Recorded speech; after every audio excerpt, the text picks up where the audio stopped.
안녕하세요. 선영진 목사입니다. 오늘은 그리스도와 그리스도인에 대한 하이델베르크 교리의 문답을 읽으며 시작하겠습니다. 제29문입니다. 그분은 왜 그리스도, 즉 기름 부음을 받은 자라고 불립니까? 그는 하나님 아버지로부터 임명받으시고 성령으로 기름 부음을 받으셨기 때문입니다. 그는 우리에게 최고의 선지자와 교사가 되시어 우리의 구속에 관한 하나님의 비밀스러운 경륜과 뜻을 충분히 계시해 주셨습니다. 그리고 유일한 대제사장이 되시어 자신의 몸을 단번에 바치는 희생으로 우리를 구속하셨고 우리를 위해 아버지께 계속적인 간구를 하십니다. 또한 우리의 영원한 왕이 되시어 그의 말씀과 영으로 우리를 통치하시고 우리를 위해 우리가 구원받은 사람으로 살도록 지키고 보존하십니다. 제30문입니다. 그런데 당신은 왜 그리스도인이라 불립니까? 이에 대한 답은 나는 믿음으로 그리스도의 한 지체이고 그래서 그의 기름 부음의 동참자이기 때문입니다.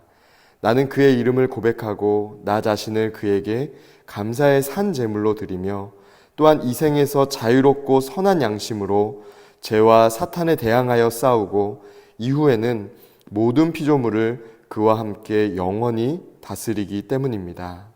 오늘은 하이델베르크 교리 제29문과 30문을 통해서 그리스도에 대해 함께 알아보고자 합니다. 하이델베르크 제29문부터 52문은 성자 하나님에 대하여 다룹니다.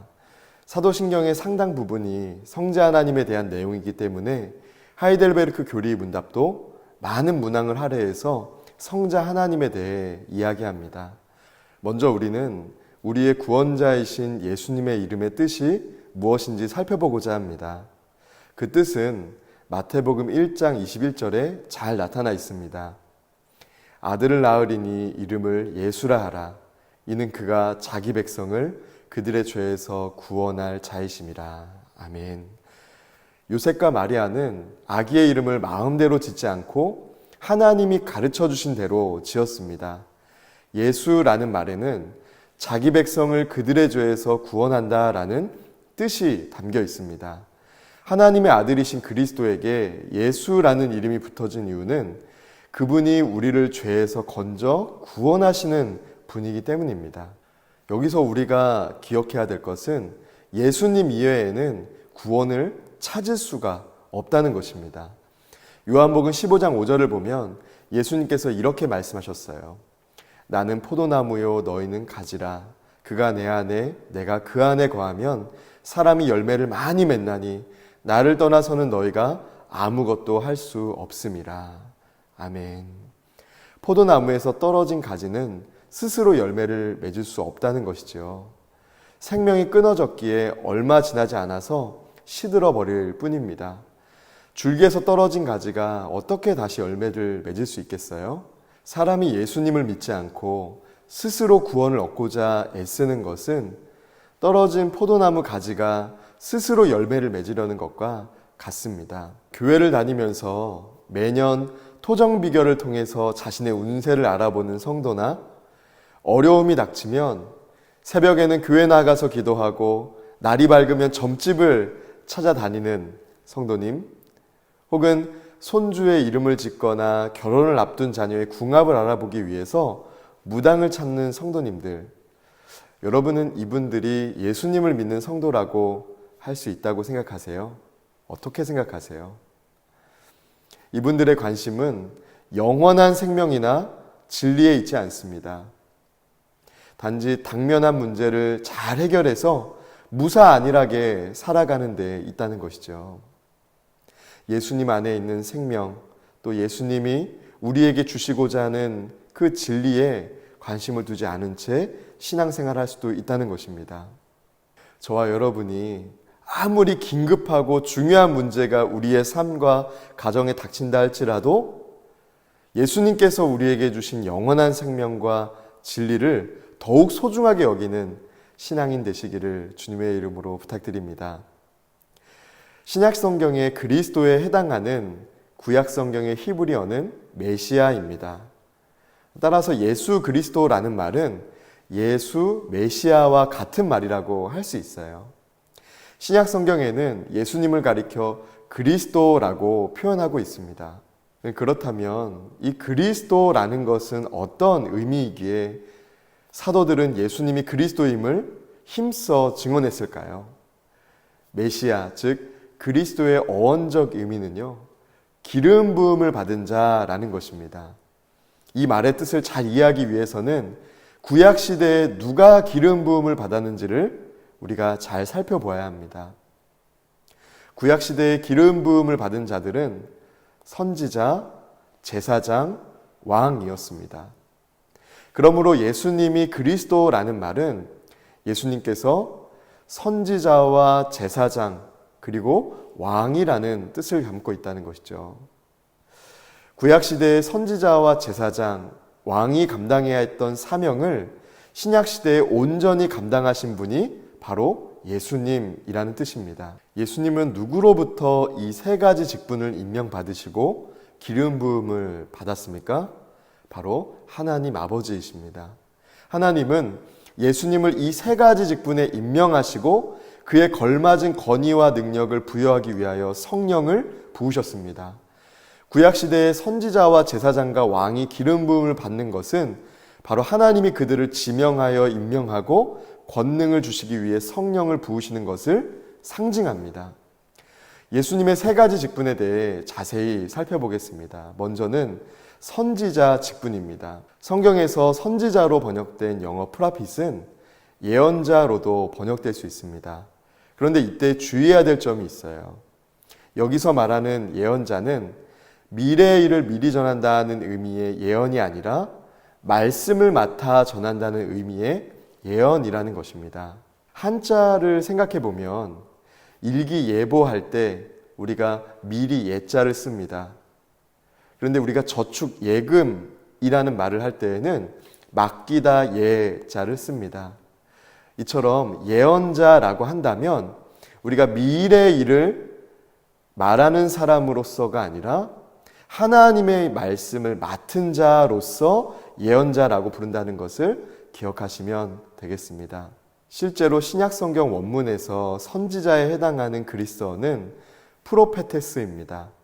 여기서 쓰인 전치사 프로는 보통 앞에, 앞으로라고 해석되지만 이것은 시간적인 의미의 앞이 아니라 방향을 염두에 둔 안에서 밖으로라는 의미입니다. 따라서 프로페테스는 하나님으로부터 받은 말씀을 밖으로 펼쳐내는 사람이라는 뜻이죠. 선지자 직분의 핵심은 단순히 미래의 일을 말하 실제로 신약 성경 원문에서 선지자에 해당하는 그리스어는 프로페테스입니다. 여기서 쓰인 전치사 프로는 보통 앞에, 앞으로라고 해석되지만 이것은 시간적인 의미의 앞이 아니라 방향을 염두에 둔 안에서 밖으로라는 의미입니다. 따라서 프로페테스는 하나님으로부터 받은 말씀을 밖으로 펼쳐내는 사람이라는 뜻이죠. 선지자 직분의 핵심은 단순히 미래의 일을 말하는 것이 아니라 하나님이 주신 말씀을 맡아서 그대로 전하는 데에 있다는 것입니다. 물론 하나님이 전하라고 주신 말씀 중에는 미래의 일도 있지만 예언의 핵심은 하나님의 말씀을 그대로 전하는 것이라는 것을 기억하시기 바랍니다. 선지자로서 예수님의 사역은 우리의 구원에 초점이 맞춰져 있었습니다. 예수님께서는 부패한 선지자들처럼 권력자의 편에 서서 듣기 좋은 소리만 하신 분이 아니었습니다. 오직 하나님께 받은 진리, 우리의 구원에 관한 하나님의 경륜과 뜻만을 온전히 전하셨다는 거죠. 둘째로 제사장 직분입니다. 구약의 선지자가 하나님의 사자로서 말씀을 백성들에게 선포했다면 제사장은 사람들을 대표하여 하나님께 사람들의 사정을 아뢰고 간구하는 역할을 했던 사람이었습니다. 히브리서 5장 1절은 이렇게 증거합니다. 대제사장마다 사람 가운데서 택한 자이므로 속한 일에 사람을 위하여 예물과 속죄하는 제사를 드리게 하나니. 아멘. 대제사장은 사람들을 대표하는 자로서 하나님이 사람 가운데서 택하여 임명하셨습니다. 그의 직무는 예물과 속죄 제사를 드리는 것이었습니다. 레위기 9장 22절은 이렇게 증거합니다. 아론이 백성을 향하여 손을 들어 축복함으로 속죄제와 번제와 화목제를 마치고 내려오니라. 아멘. 제사장은 속죄를 위해서 하나님께 나아가기도 했지만 백성을 위해 축복하는 역할도 감당했습니다. 예수님은 유일하시고 영원한 대제사장으로서 이러한 제사장의 직분을 행하신 분입니다. 셋째로 왕의 직분입니다.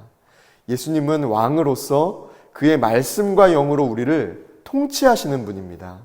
마태복음 6장 33절을 보면 이렇게 말씀해요.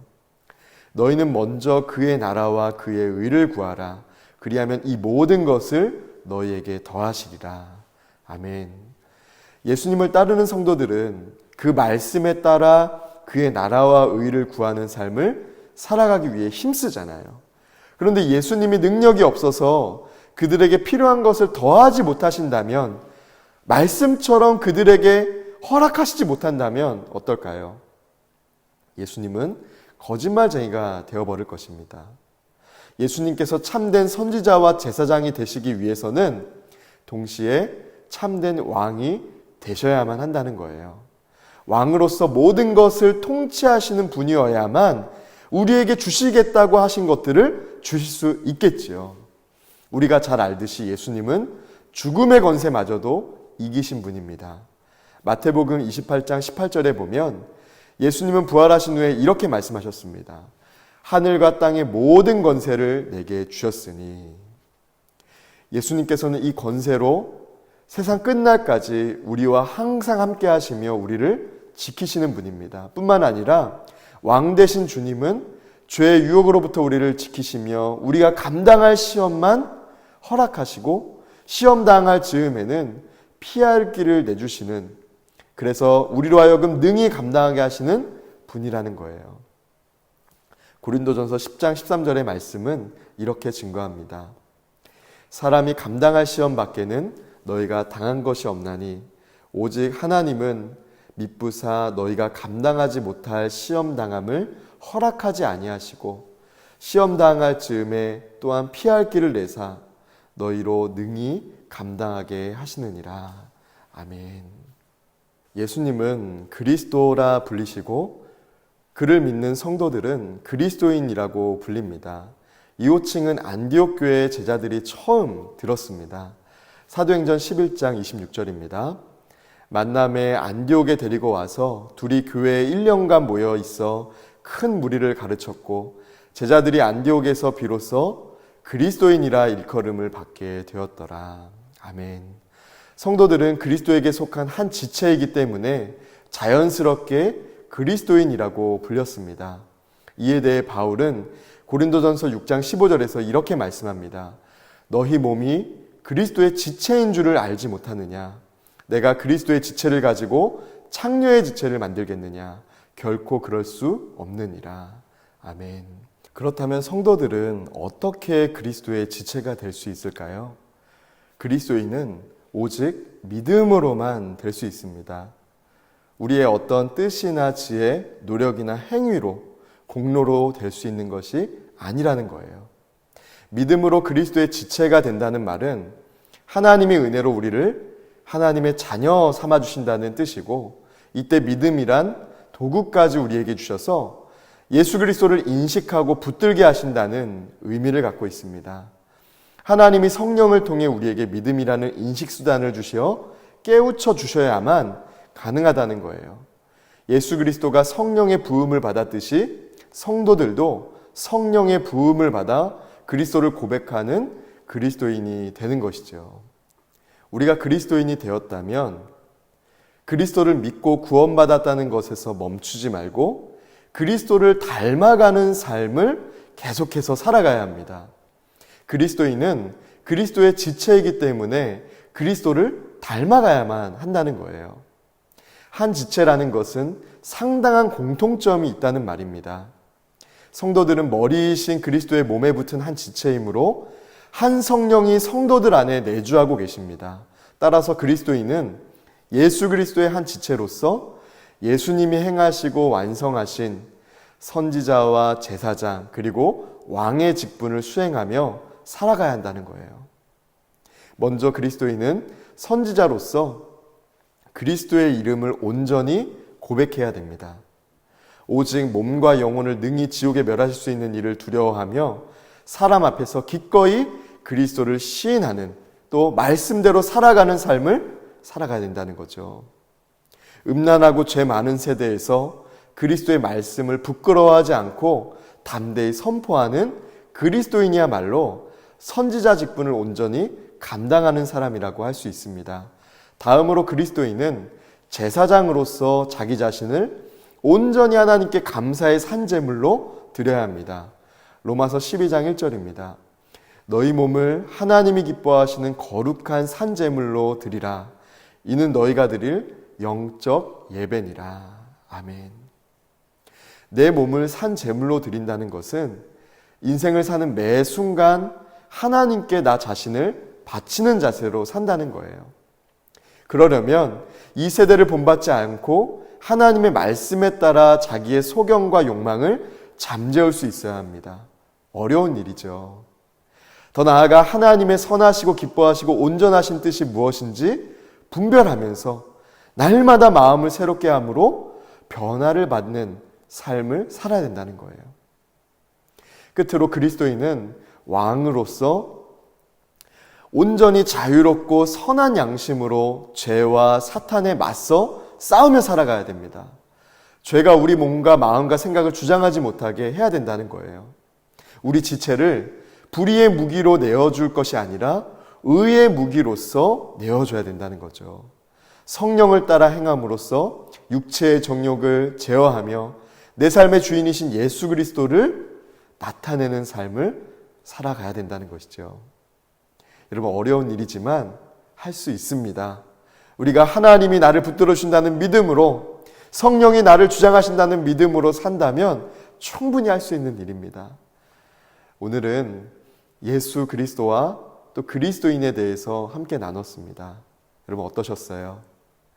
그리스도인답게 여러분 살아가시는 저와 여러분 되시기를 주님의 이름으로 축복합니다. 이 시간 다음의 기도문으로 함께 기도하겠습니다. 살아계신 하나님, 하나님의 아들이신 예수님이 그리스도이심을 믿으며 이 믿음으로 말미암아 구원을 받고 성령의 도우심을 따라 구원받은 자답게 살아가는 우리가 되게 하여 주시옵소서. 예수님의 이름으로 기도드립니다.